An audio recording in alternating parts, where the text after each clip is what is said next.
घर में mobile, TV, fridge, motorcycle है तो 2025 से नए नियम जनगणना के साल के हमारे देश में जनगणना होती है। देश की आज़ादी से पहले ही अंग्रेज के ज़माने से 1881 से ही हमारे देश में 10 साल में जनगणना होती है और इसके हिसाब से साल 2021 में जनगणना होनी थी, राइट। लेकिन कोरोना महामारी की वजह से 2021 से सेल्सियस जनगणना नहीं हो पाई। अब सरकार के प्लान बनाया है, नए साल 2025 में जनगणना करने जा रही है।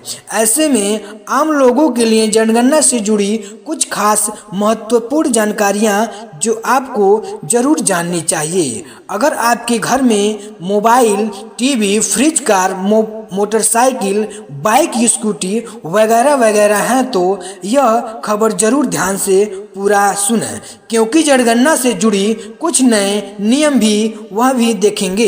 इसके अलावा जो कांग्रेस जाति जनगणना करवाना चाहती है उस मुद्दे को लेकर सुप्रीम कोर्ट की तरफ से भी जाति जनगणना पर एक बड़ा फैसला आया है।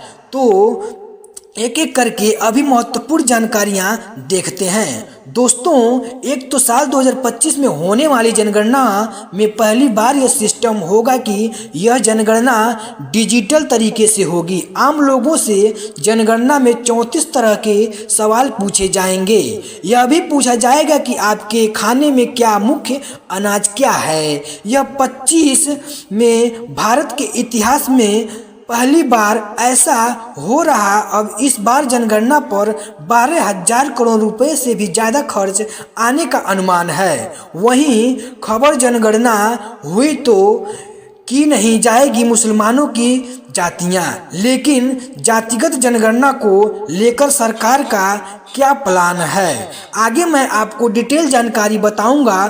फिलहाल देखते ही महत्वपूर्ण अपडेट तो यह है कि जनवरी 2025 के बाद जो जनगणना शुरू हो सकेगी, क्योंकि सरकार ने राज्यों की सीमाएं सील करने की जो रोक लगाई रखी थी उसको भी हटा दिया है और अभी 31 दिसंबर 2024 तक राज्य में बॉर्डर बदल सकते हैं या नहीं, यह देख सकते हैं आप। जनगणना राजस्थान से हाल ही में एक नोटिफिकेशन जारी किया है इससे संबंधित, और वैसे ही राज्यों की सीमाएं सील करने की अंतिम तारीख 30 जून दे रखी है 2024 की, लेकिन उसके बढ़कर अभी 31 दिसंबर यानी 31 दिसंबर 2024 कर दिया गया है। साल की पहली तारीख 1 जनवरी 2025 के बाद कोई भी राज्य अपनी सीमाओं में छेड़छाड़ नहीं कर पाएगा, क्योंकि देश व्यापी जनगणना शुरू हो जाएगी 2025 से। अभी तक जनगणना रेगिस्तान एक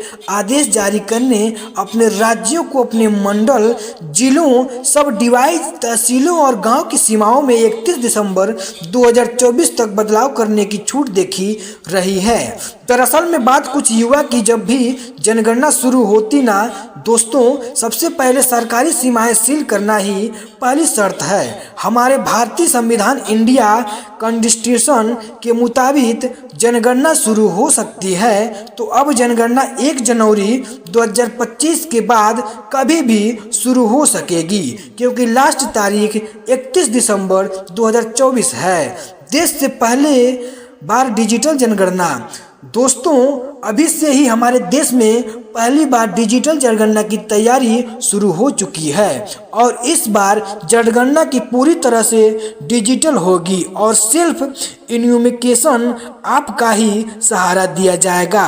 पहली बार डिजिटल जनगणना की जाएगी और इन जनगणना के लिए 34 सवालों का एक फॉर्म भी तैयार किया जाएगा, जिनमें जनगणना के करने वाले को, प्रकरण को, शिक्षक, टीचर, सरकारी कर्मचारियों को जो ड्यूटी लगाई जाएगी वह घर के मुखिया के यह 34 सवाल करने की जानकारी प्राप्त करेंगे। जनगणना करने वाले प्रत्येक प्रकरण को 25,000 रुपये का भुगतान सरकार की तरफ से किया जाएगा। इन 34 सवालों में कई तरह के प्रमुख सवाल होंगे, जिनमें आप क्या कहते हैं, मोबाइल फ़ोन चलाते हैं या नहीं, आपका मुख्य अनाज क्या है। इस समय दिए 34 कौन कौन से प्रमुख सवाल होंगे, देखिए पॉइंट टू पॉइंट।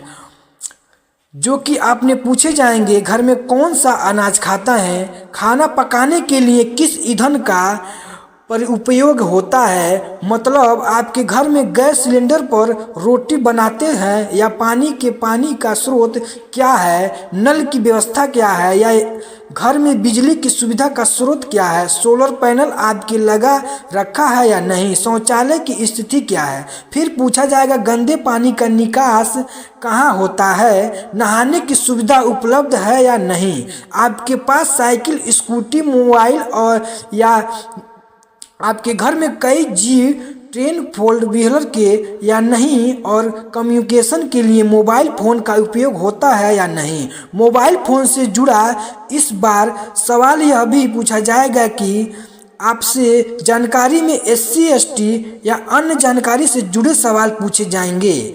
नहीं, यह जाति जनगणना पर मैं आपको आगे डिटेल बताता हूं कि पूरी। इसके अलावा परिवार के मुखिया कौन हैं, घर में रहने वाले सदस्य की संख्या कितनी है, घर पक्का या कच्चा है, यह कुछ महत्वपूर्ण सवाल करके मुखिया से जनगणना के दौरान किए जाएंगे। ठीक है या नहीं। इसके अलावा भी सरकार द्वारा परिवार के प्रत्येक व्यक्ति को एक ID नंबर भी डिजिटल जनगणना में दिया जाएगा, जिसके किसी भी दोबारा जनगणना ना हो सके।